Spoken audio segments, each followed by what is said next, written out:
Hello बच्चों, स्वागत है आपका आरडी कॉलेज की ऑनलाइन क्लासेस में। मैं यश यादव आज आपके लिए जो टॉपिक लेकर आया हूँ वो क्लास 9th का एक चैप्टर है साइंस का, जिसका नाम है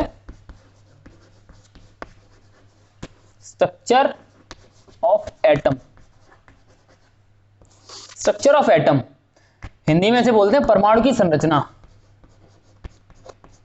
ठीक है, अब परमाणु की संरचना ये 9th में ही नहीं है, 11th में भी है, लेकिन 9th और 11th तक ही सीमित नहीं है। 10th में भी इसकी जरूरत पड़ेगी आपको, 12th में भी जरूरत पड़ेगी। उसके बाद कंपटीशन के एग्जाम जो होते हैं उनमें भी ये चैप्टर पूछा जाता है। ठीक है, बहुत इंपॉर्टेंट चैप्टर है। अगर आप किसी भी कंपटीशन का एग्जाम देंगे और उसमें साइंस अगर आ रही है जरा सी भी, तो उसमें स्ट्रक्चर ऑफ एटम जरूर पूछा जाएगा। तो इस वीडियो को लास्ट तक देखिए, पूरा देखिए। ठीक है, शुरू करते हैं। हाँ, इससे पहले आप वो पिछले वीडियो में हम बात कर रहे थे एटम्स एंड मॉलिक्यूल्स के बारे में। ठीक है, वहां पे हमने पढ़ा था लास्ट वीडियो जो बना था एटम्स एंड मॉलिक्यूल्स। ठीक है, उसमें हमने पढ़ा था एटम्स क्या होते हैं। जॉन डाल्टन ने बताया था कि परमाणु किसी भी पदार्थ की मूलभूत इकाई है, यानी कि सबसे छोटी यूनिट किसी भी पदार्थ की क्या होती है, एटम। ठीक, जिसे परमाणु बोलते हैं।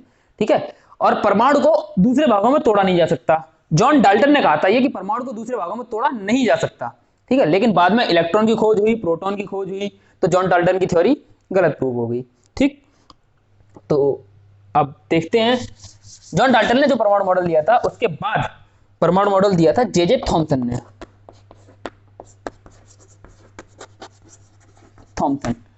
थॉमसन का जो परमाणु मॉडल था उसमें उन्होंने काफी इंटरेस्टिंग चीज बताई थी, क्योंकि इलेक्ट्रॉन और प्रोटॉन की खोज हो चुकी थी उस टाइम तक। ठीक, तो उन्होंने बताया कि परमाणु जो है वो गोल है और इसके अंदर द्रव भरा हुआ है।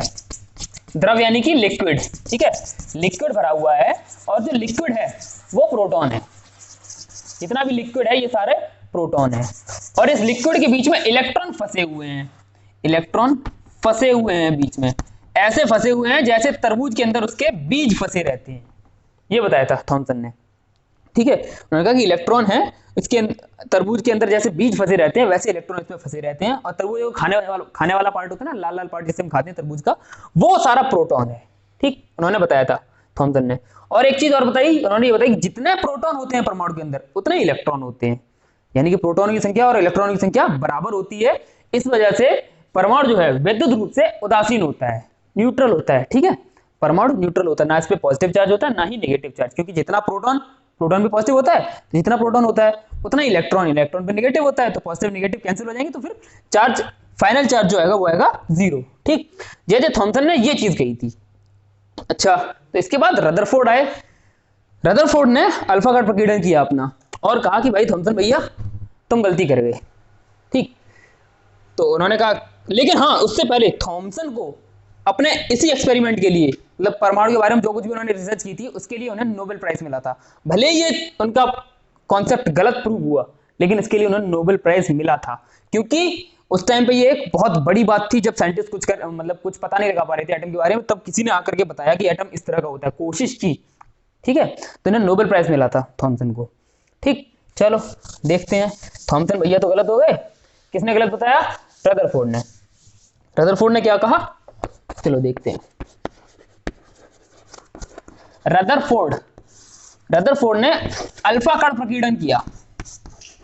अल्फा कण प्रकीर्णन, जिसे इंग्लिश में बोलते हैं scattering of alpha particles. Scattering of alpha particles. ठीक है, सबसे पहली चीज, अल्फा जो होता है, अल्फा पे पॉजिटिव चार्ज होता है। ठीक है, अल्फा कण पे पॉजिटिव चार्ज होता है 2 पॉजिटिव। ठीक, एक हीलियम परमाणु के बराबर इस पे धनावेश होता है अल्फा कण पे। चलो ठीक है, तो पॉजिटिव चार्ज होता है अल्फा कण। अब उन्होंने अल्फा कण प्रकीर्णन किया कैसे था, मैं थोड़ा सा इसे साफ कर देता हूं, क्योंकि मुझे बोर्ड पे जगह चाहिए होगी। उन्होंने एक धातु की पन्नी ली, बहुत ही पतली पन्नी धातु की। ठीक है, जिससे कि अल्फा कण आर पार जा सके। ठीक, धातु की एक पन्नी ली और इस पर अल्फा कण फेंके। ठीक है, तो अल्फा कण फेंके तो क्या हुआ, मोस्ट ऑफ द पार्टिकल्स, मतलब 99% से भी ज्यादा, 99% से भी ज्यादा कण जो थे वो एकदम सीधे निकल गए। धातु की जो पन्नी थी, गोल्ड फॉइल, उसके एकदम आर पार निकल गए, कहीं भी नहीं रुके, कहीं भी नहीं मुड़े जरा सा भी। ठीक है, और कुछ कण थे बहुत ही कम, मतलब 0.001% से भी, मतलब 0.001% के लगभग वो गए, जिस पाथ पर गए वहीं पर पन्नी से टकराकर, बीच में टकराकर उसी पाथ पर वापस आ गए। ठीक है, बहुत कुछ कण जिस पाथ पर गए उसी पाथ पर वापस आ गए, और कुछ कण गए, बीच में टकराए और 90 डिग्री से ज्यादा एंगल पे डेविएट हो गए, मुड़ गए। ठीक है, कुछ 90 डिग्री से कम एंगल पे डेविएट हो गए। ठीक है, इसी तरह ये इस तरफ भी 90 डिग्री से ज्यादा एंगल पे और कुछ 90 डिग्री से कम एंगल पे मुड़ गए। ठीक है, तो ये सारी चीजें देखी रदरफोर्ड ने, इन्हें ऑब्जर्व किया, अच्छे से ध्यान दिया। तो ये इस एक्सपेरिमेंट के बाद उन्होंने जो बताया, कुछ चीजें बताई और बहुत ही इंपॉर्टेंट चीजें बताई। सबसे पहली चीज उन्होंने ये बताई कि परमाणु जो है, एटम जो है, उसका ज्यादातर भाग खाली है। ठीक, ज्यादातर भाग खाली है परमाणु का, लिखा यहां पर, परमाणु का अधिकांश भाग खाली है। ठीक, दूसरी चीज उन्होंने बताई, वो बोले कि परमाणु के बीच में कोई धनावेशी चीज रखी हुई है, बीच में कोई धनावेशी चीज रखी हुई है। अब धनावेशित ही क्यों बताई?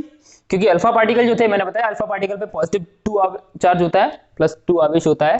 ठीक है, तो प्लस चार्ज का ये है, और बीच में टकरा कर वापस आ रहा है, यानी कि बीच में भी कोई प्लस चार्ज वाली चीज है, तभी तो टकरा के वापस आ रहा है। तो बीच में टकराया, प्लस चार्ज वाली कोई चीज रखी हुई है यहाँ पर, तभी वापस आया। अगर माइनस चार्ज वाली होती है तो माइनस और प्लस अट्रैक्ट करते हैं, ठीक है, तो वापस नहीं आता। प्लस और प्लस एक दूसरे को प्रतिकर्षित करते हैं, रिपेल करते हैं। ठीक है, तो प्लस वाला प्लस से टकराया और वापस आ गया। ठीक, तो रदरफोर्ड ने बताया कि बीच में कोई पॉजिटिव चीज रखी हुई है। ठीक है, दूसरी चीज, हाँ, और लिखने से पहले एक चीज और बताएं, पॉजिटिव चीज जो है वो गोल है, ये भी बताया रदरफोर्ड ने। ये बताया कि बीच में जो धनावेशी चीज रखी हुई है वो गोल है। गोल कैसे है? क्योंकि जो कण टकराकर कुछ 90 डिग्री पे डेविएट हो रहे हैं, कुछ 90 डिग्री से ज्यादा पे डेविएट हो रहे हैं, कुछ कम पे डेविएट हो रहे हैं। ठीक है, ये सारी चीजें उन्होंने देखी, तब इससे ऑब्जर्वेशन लगाया कि हाँ, बीच में जो चीज रखी हुई है वो गोल है। ठीक, तो उन्होंने बताया परमाणु के बीच में कोई धनावेशित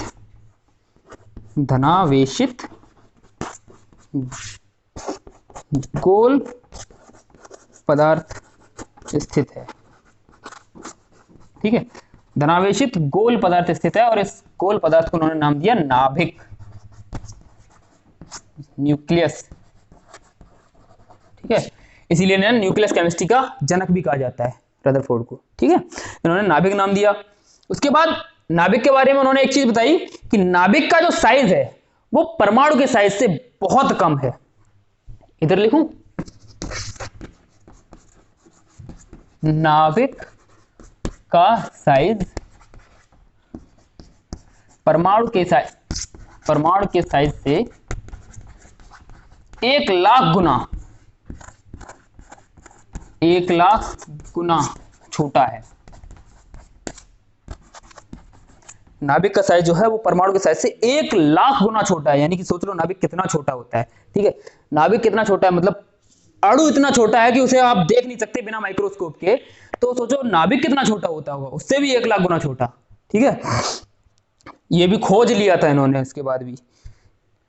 अब 3 पॉइंट हो गए। इसके बाद एक चीज इन्होंने बताई, इलेक्ट्रॉन जो है, हाँ, नाभिक के अंदर प्रोटॉन होते हैं। प्रोटॉन नाभिक के भीतर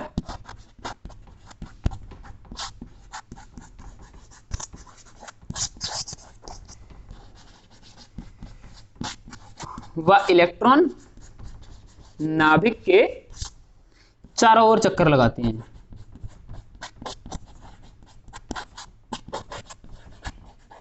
चारों ओर चक्कर लगाते हैं।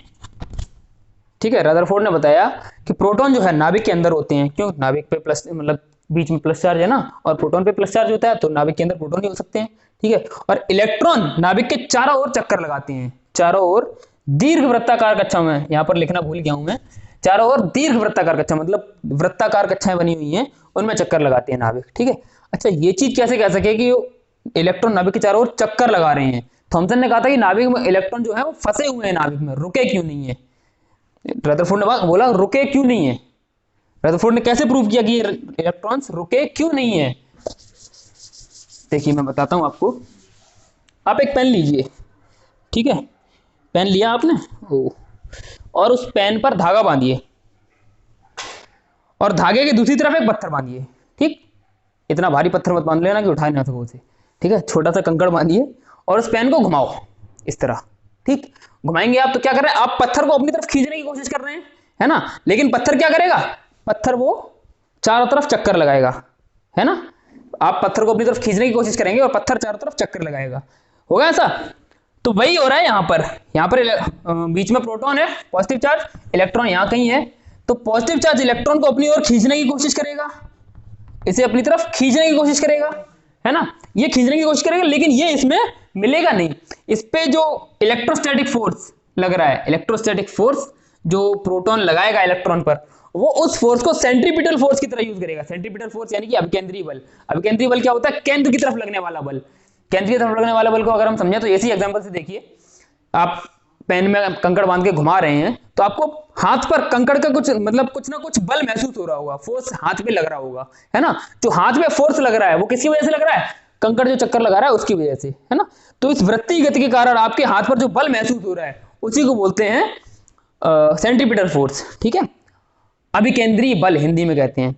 तो जो इलेक्ट्रॉन प्रोटॉन के बीच इलेक्ट्रोस्टैटिक फोर्स लगता है Fe, वो Fc के बराबर होता है, सेंट्रीपिटल फोर्स के बराबर होता है। इलेक्ट्रोस्टैटिक फोर्स का मतलब जो प्रोटॉन इलेक्ट्रॉन को अपनी ओर आकर्षित करेगा वो इलेक्ट्रोस्टैटिक फोर्स, और जो इलेक्ट्रॉन चक्कर लगाएगा और नाभिक की तरफ केंद्र पर जो बल महसूस होगा वो सेंट्रीपिटल फोर्स। तो वो उसे अपनी तरफ खींचने की कोशिश करता है, लेकिन वो इस बल को यूज करता है अपकेंद्रीय बल की तरह घूमने के लिए। ठीक है, तो ये Fe = Fc इन्होंने बताया था कि इलेक्ट्रॉन इसी वजह से घूमते हैं कि वो इलेक्ट्रोस्टैटिक फोर्स को सेंट्रीपिटल फोर्स की तरह यूज कर लेता है इलेक्ट्रॉन। समझ में आ रहा है आपके, ना आ रहा हो तो वीडियो रिवाइंड कीजिए, थोड़ा सा पीछे जाइए फिर देखिए। ठीक चलो, इसके बाद उन्होंने ये सारी चीजें बताई, लेकिन इसके बाद भी उनका मॉडल जो था वो फेल हो गया। रदरफोर्ड का मॉडल फेल हो गया। मॉडल फेल होने के कारण क्या थे, देखिए इन्होंने बताया था कि इलेक्ट्रॉन चक्कर लगाते हैं चारों ओर। ठीक है, तो इसको मैं मिटा दूं, उसके बाद बताता हूं रदरफोर्ड के मॉडल के फेल होने के कारण। देखिए रदरफोर्ड ने बताया कि इलेक्ट्रॉन नाभिक के चारों तरफ चक्कर लगाता है दीर्घवृत्ताकार कक्षाओं में। ठीक है, अब इलेक्ट्रॉन चक्कर लगा रहा है तो कुछ ना कुछ एनर्जी रिलीज कर रहा होगा, कुछ ना कुछ एनर्जी निकल रही होगी, है ना। इलेक्ट्रॉन से एनर्जी निकल रही है अगर, तो इलेक्ट्रॉन की एनर्जी कम होती जा रही है, कम होती जा रही होगी, तो वो धीरे धीरे धीरे धीरे नाभिक के पास आता जाएगा। यहाँ पर नाभिक है कहीं, धीरे धीरे नाभिक के पास आता जाएगा और आता जाएगा आता जाएगा आता जाएगा। एक टाइम वो आएगा कि इलेक्ट्रॉन नाभिक के अंदर गिर जाएगा। ठीक है, इलेक्ट्रॉन नाभिक के अंदर गिर जाएगा, तो इलेक्ट्रॉन नाभिक के अंदर गिर जाएगा तो क्या होगा, परमाणु का अस्तित्व ही खत्म हो जाएगा, परमाणु अनस्टेबल हो जाएगा। ठीक है, तो वो परमाणु के स्थायित्व को एक्सप्लेन नहीं कर पाए, तो वो बता नहीं पाए कि इलेक्ट्रॉन नाभिक में अंत क्यों नहीं गिरता आकर के, नाभिक का स्थायित्व कैसे बना रहता है, सॉरी परमाणु का स्थायित्व कैसे बना रहता है, वो ये चीज एक्सप्लेन नहीं कर पाए। दूसरी चीज वो स्पेक्ट्रम को एक्सप्लेन नहीं कर पाए, लाइन स्पेक्ट्रम को। लाइन स्पेक्ट्रम क्या है, 9th वाले बच्चे शायद समझ ना पाए क्योंकि 9th के कोर्स में नहीं है, लेकिन 11th के कोर्स में है, तो 11th वाले बच्चे ध्यान से देखें इसे। लाइन स्पेक्ट्रम क्या है, आपको पता है व्हाइट कलर से 7 रंग की किरणें निकलती हैं, 1 2 3 4 5 6 7।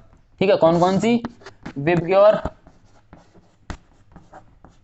Violet, indigo, blue, green, yellow, orange और रेड, विबग्योर। ठीक है, 7 कलर की किरणें निकलती हैं, लेकिन क्या देखा उन्होंने कि कुछ तत्व ऐसे हैं जहां से अगर हम व्हाइट कलर पास करा रहे हैं जिसमें से, तो वहां पर पास होने के बाद वायलेट दिख रहा है, इंडिगो दिख रहा है, ब्लू दिख रहा है, ग्रीन नहीं दिख रहा, येलो नहीं दिख रहा, ऑरेंज नहीं दिख रहा, रेड नहीं दिख रहा, केवल 3 ही कलर दिख रहे हैं। ये क्यों नहीं दिख रहे, ठीक, या फिर ये 3 नहीं दिख रहे, इंडिगो, ब्लू और ग्रीन दिख रहा है, बाकी क्यों नहीं दिख रहे। ठीक है, तो ये चीजें स्पेक्ट्रम इसे एक्सप्लेन नहीं कर पाए रदरफोर्ड। ठीक, तो इनकी इन कमियों को किसने दूर किया, इनकी इन कमियों को दूर किया नील्स बोर। देखिए नील्स बोर को देखते हैं। अब नील्स बोर जो थे काफी बड़े साइंटिस्ट थे, इनका काम यह था कि दूसरों की कमियों को दूर करते रहते थे। रदरफोर्ड के परमाणु मॉडल में जो कमियां थी नील्स बोर ने दूर की। बेंडलीफ की आवर्त सारणी में कमियां थी, आपने पढ़ा होगा जो आधुनिक आवर्त सारणी बनी है उसे एक टीम ने बनाया था, जिसमें नील्स बोर भी थे, हेनरी मोजले थे, बरी थे। ठीक है, ऐसे 4-5 साइंटिस्ट की एक टीम थी जिसने आधुनिक आवर्त सारणी तैयार की, बेंडलीफ की आवर्त सारणी की कमियों को दूर किया, है ना। और नील्स बोर ने ही जो है रदरफोर्ड के परमाणु मॉडल की कमियों को दूर किया। तो परमाणु मॉडल में जो कमियां थी नील्स बोर ने बाकी सारी चीजें तो वही बताई कि इलेक्ट्रोस्टैटिक फोर्स को सेंट्रीपिटल फोर्स की तरह यूज करता है, नाभिक के चारों तरफ कक्षाएं होती हैं जिनमें इलेक्ट्रॉन चक्कर लगाते हैं। लेकिन अब आती है नील्स बोर की बात। इन्होंने कहा सभी कक्षाओं में इलेक्ट्रॉन चक्कर नहीं लगाते। ठीक, रदरफोर्ड कह रहे थे नाभिक की चारों तरफ कक्षाएं बनी होती हैं बहुत सारी और इलेक्ट्रॉन उनमें चक्कर लगाते हैं। नील्स बोर बोले कि भैया गलत बोल रहे तुम, ऐसा नहीं है, इलेक्ट्रॉन सभी कक्षाओं में चक्कर नहीं लगाते। हम नहीं मानेंगे इस बात को, हम प्रूव करके दिखा देंगे इलेक्ट्रॉन सभी कक्षाओं में चक्कर नहीं लगाते। अगर सभी कक्षाओं में चक्कर लगाते हैं तो तुम्हारी थ्योरी गलत है। गलत तो रदरफोर्ड ने बताया, कहा कि भैया बताओ सही कैसे करोगे तुम। तो नील्स बोर बोले देखो इलेक्ट्रॉन केवल उन्हीं कक्षाओं में चक्कर लगाते हैं जिनमें उनका कोणीय संवेग एंगुलर मोमेंटम NH/2 का इंटीजर मल्टीपल हो। n तो इंटीजर है ही, देखो लिखता हूं मैं यहां पर, इलेक्ट्रॉन केवल उन्हीं कक्षाओं में चक्कर लगाते हैं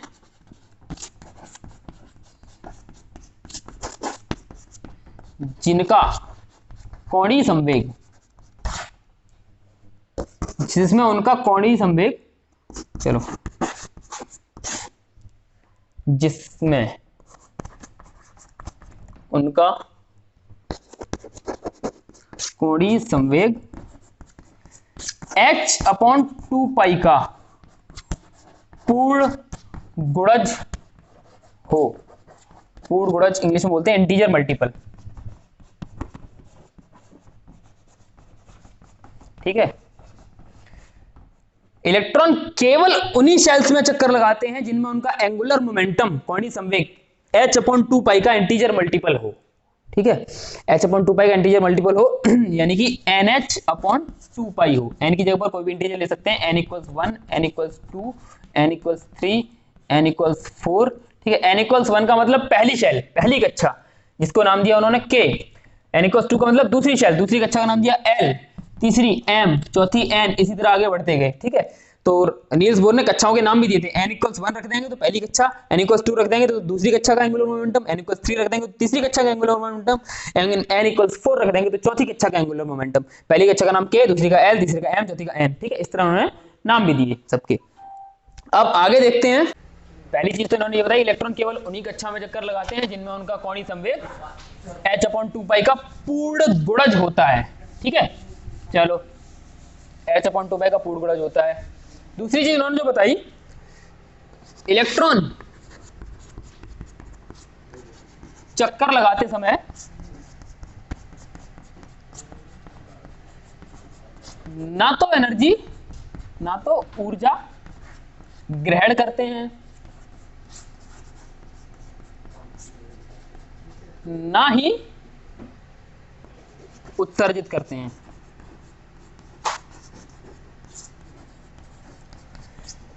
Means electron neither gains energy nor releases while revolving in its orbit।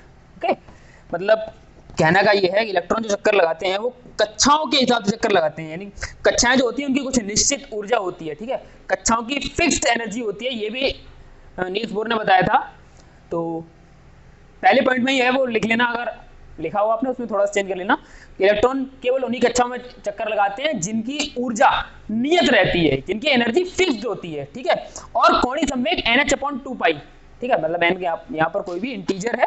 ठीक, H/2 का पूर्ण गुणज होता है। दूसरा पॉइंट, इलेक्ट्रॉन चक्कर लगाते समय ना तो ऊर्जा ग्रहण करते हैं और ना ही ऊर्जा उत्सर्जित करते हैं। ठीक, ना तो ऊर्जा कहीं से लेंगे ना ही ऊर्जा निकालेंगे। ठीक है, तीसरी चीज इन्होंने बताई वही जो कि मैं पहले भी लिखा चुका हूँ।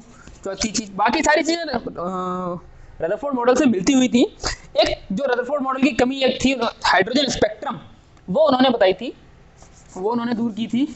इस पॉइंट में उन्होंने बताया था इलेक्ट्रॉन ना तो ऊर्जा ग्रहण करते हैं ना ही उत्सर्जित करते हैं।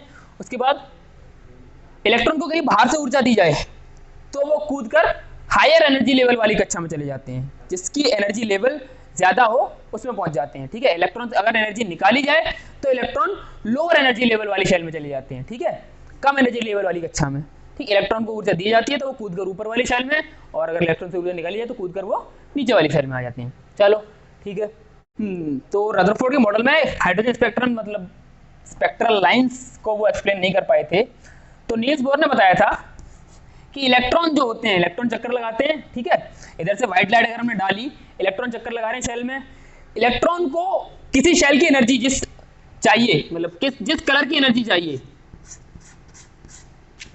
7 कलर हो गए, 1 2 3 4 5 6 7, ठीक है। अब इनमें से जिस कलर की एनर्जी मैच कर जाएगी, जिस कलर की एनर्जी चाहिए, वो कलर की एनर्जी इलेक्ट्रॉन अब्सॉर्ब कर लेते हैं, अब्सॉर्ब करके ऊपर वाली लेवल में चले जाते हैं, ठीक। इलेक्ट्रॉन एनर्जी अब्सॉर्ब करके ऊपर वाली एनर्जी लेवल में चले जाते हैं। इसलिए जैसे इन्होंने रेड कलर की एनर्जी अब्सॉर्ब कर ली, तो यहाँ पर हमें रेड कलर दिखाई नहीं देगा, क्योंकि रेड कलर की एनर्जी इलेक्ट्रॉन अब्सॉर्ब कर चुका है, ठीक। तो जो स्पेक्ट्रल लाइंस दिखाई नहीं दे रही थी, उसका रीजन ये बताया कि स्पेक्ट्रल लाइंस की जो एनर्जी है वो इलेक्ट्रॉन अब्सॉर्ब कर लेते हैं, ठीक है, इलेक्ट्रॉन अब्सॉर्ब कर लेते हैं, इसलिए वो स्पेक्ट्रल लाइंस हमें दिखाई नहीं देती हैं। नील्स बोर के मॉडल में भी कुछ कमियां थी, ठीक है, नील्स बोर का मॉडल भी फेल हुआ था। नील्स बोर के मॉडल में जो कमियां थी वो ये थी, नील्स बोर का मॉडल हाइड्रोजन लाइक एटम्स के लिए ठीक था, जिनके पास केवल एक ही इलेक्ट्रॉन है। देखिए समझिए, ये नाभिक है, ये कक्षाएं हैं, इस कक्षा में एक इलेक्ट्रॉन गति कर रहा है, ठीक, इलेक्ट्रॉन इस कक्षा में घूम रहा है। इलेक्ट्रॉन और भी तो होंगे, हाइड्रोजन के अलावा जैसे हीलियम है, हीलियम में 2 इलेक्ट्रॉन होते हैं, ठीक, लिथियम में 3 हैं, ठीक है। इसी तरह तत्व के परमाणु क्रमांक बढ़ते जाएंगे, इलेक्ट्रॉन बढ़ते जाएंगे, ठीक है। तो जिसमें केवल एक इलेक्ट्रॉन है, उसके लिए तो इनका ये ठीक था, नील्स बोर का परमाणु मॉडल। लेकिन बाकी जो इलेक्ट्रॉन्स, मतलब हायर इलेक्ट्रॉन्स वाले जो एलिमेंट्स हैं, उनके लिए ये ठीक नहीं था। कैसे? उन्होंने बताया कि इलेक्ट्रोस्टैटिक फोर्स लगता है इलेक्ट्रॉन प्रोटॉन के बीच में, जिसे वो सेंट्रीपिटल फोर्स की तरह यूज करता है घूमने के लिए। अट्रैक्शन फोर्स लग रहा है यहाँ। लेकिन अगर 2 इलेक्ट्रॉन है तो उनके बीच में रिपल्शन फोर्स भी तो लग रहा होगा, ये दोनों एक दूसरे को रिपेल भी तो कर रहे होंगे। इस फोर्स के बारे में बात ही नहीं की उन्होंने कहीं, है ना, इस फोर्स के बारे में बात नहीं की। तो केवल एक इलेक्ट्रॉन है जिसमें, जैसे कि हाइड्रोजन पे केवल एक ही इलेक्ट्रॉन है, ठीक है। हीलियम से अगर एक इलेक्ट्रॉन निकाल दिया जाए, ठीक, तो हीलियम के पास 2 इलेक्ट्रॉन होते हैं, एक निकाल दिया जाए एक ही रह जाएगा। लिथियम से अगर 2 इलेक्ट्रॉन निकाल दिए जाए तो 2 पॉजिटिव आ जाएगा, हीलियम से एक इलेक्ट्रॉन निकाल दिया जाए तो प्लस, ठीक है। जिनके पास केवल एक ही इलेक्ट्रॉन है उनके लिए ठीक था, लेकिन एक से ज्यादा इलेक्ट्रॉन के लिए वो ठीक नहीं था, क्योंकि यहाँ पर रिपल्शन फोर्स भी आ रहा है जिसके बारे में कहीं पे बात ही नहीं की गई है, ठीक है। ये कुछ कमियां थी और ज़ीमान इफेक्ट को वो एक्सप्लेन नहीं कर पाए, ठीक। इस वजह से नील्स बोर का जो एटॉमिक मॉडल था वो फेल हो गया, ठीक है। अब बात आती है नील्स बोर के बाद, नील्स बोर के एटॉमिक मॉडल फेल होने के कुछ और भी कारण थे, जैसे कि हाइजेनबर्ग अनसर्टेनिटी प्रिंसिपल, जिसमें हाइजेनबर्ग ने बताया था कि किसी भी इलेक्ट्रॉन की, मतलब इलेक्ट्रॉन का मतलब किसी भी छोटे कण की, अति सूक्ष्म कण की स्थिति और वेग का एक साथ निर्धारण कर पाना असंभव होता है, ठीक है। हाइजेनबर्ग अनसर्टेनिटी प्रिंसिपल हम अगली वीडियो में पढ़ेंगे, आज हमने यहाँ तक पढ़ा है, ठीक है। 9th और 11th के बच्चों के लिए बहुत ही इंपॉर्टेंट वीडियो है ये। 9th 11th ही नहीं, बाकी सारे जो 10th 12th और कंपटीशन की तैयारी कर रहे हैं, कंपटीशन में भी एटॉमिक स्ट्रक्चर के बारे में पूछा जाता है, ठीक है।